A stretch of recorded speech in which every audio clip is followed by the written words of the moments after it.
much warning. Strong shaking expected in 15 seconds. This is just a test. Strong shaking expected in 8 seconds. But a very important one. Scientists in California have a prototype system in place to give a heads up ahead of earthquakes. So what can you do with a few seconds warning? Well, the most obvious for the average citizen is to drop, cover, and hold on. Caltech and the United States Geological Survey are developing the earthquake early warning system. So if you can detect the earthquake very quickly as it begins, you can send warning ahead of the most damaging waves. Here's how it works. Seismographic sensors detect the epicenter of the shaking. They then deliver electronic data to a central network faster than the shock waves travel out. The system then calculates how soon the shaking will start. Depending on your distance from the earthquake, you get anywhere from 0 to up to a minute's warning. Think of it this way. When lightning strikes, you see the flash before you hear the crack of thunder.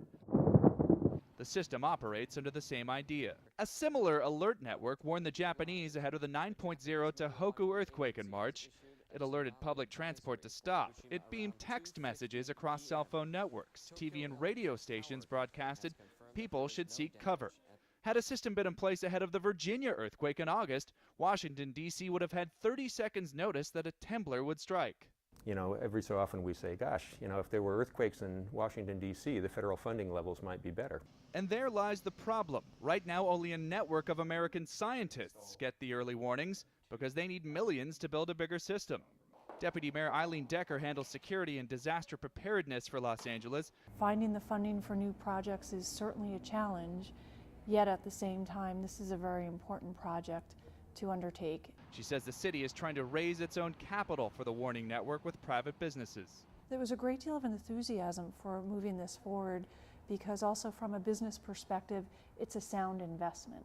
The USGS estimates it will take about $80 million of investment to build a statewide shake alert system. Well, I hope that it doesn't take a big killer earthquake in the U.S. to get it in the United States. A drop in the bucket, researchers say, compared to what could be much more in damages. John Moe, Associated Press, Pasadena, California.